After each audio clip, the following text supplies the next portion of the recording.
mga day! So, bagong mata ang prinsesa mga day. Prinsesa sa buhatonon karong adlaw mga day. O, so, diba? Maupay pagbangon ako diya mga day. O, ning largo ko diya sa Arenola mga day. Kay nangihi mga day. O, paghuman mga day. So, yunanin nila kong buhatonon sa matag adlaw mga day.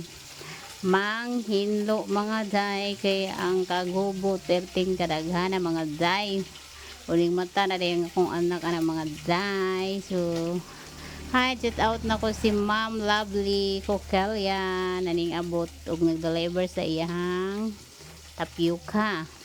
Ug paghuman mga day naglawog day ko sa ko ang binuhi mga day no.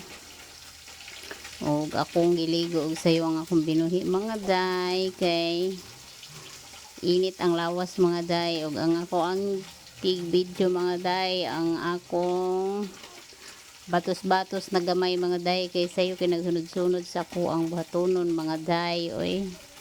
So kato day ko ang gibisbis sa mga bulak mga day katutong ihumulan ako og kuan mga day kanang tubig ang mga panit sa mga gulay mga day. Sige, humulan ako na siya then isbis na ko sa bulak kay nanimaho na siya mga day.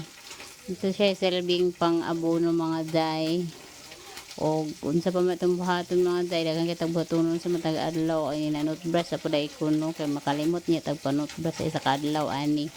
O kay tungod sa kadagan sa buhatonon mga day nang hugas pa ko plato mga day.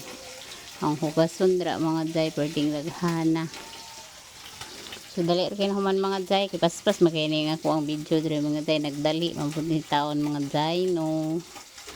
Nagdali ang akong video eh. Ug nagligo pud ko dire sa ko ang bugoy kay sayo kay na ko nagiligo kay ang sipon nagtubod ang sipon mo na ginaligo na ko sayo kay hangi man pud na siyang maligo og sayo. Silip ko rin bata ang mga day kay magkadlawon pa wa na moingon nagmaligo na siya bisag kadlawon sayo pa kayo moingon nagmaligo na daw siya oy. O di pa man kaligo o namahaw na siya kay o kaligo gigutom og namahaw na pud di ay mi kay daghan pa buhatonon niya nagkutoy naman ang tiyan so namahaw sa daan.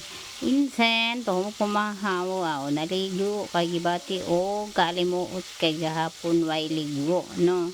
Ug niabot na pud akong bugoy na akong gisugo og keratin o may gani ni bataa kay bisag naglisod ni glitok hala masugo na jud nako siya di nasugo na jud nako siya.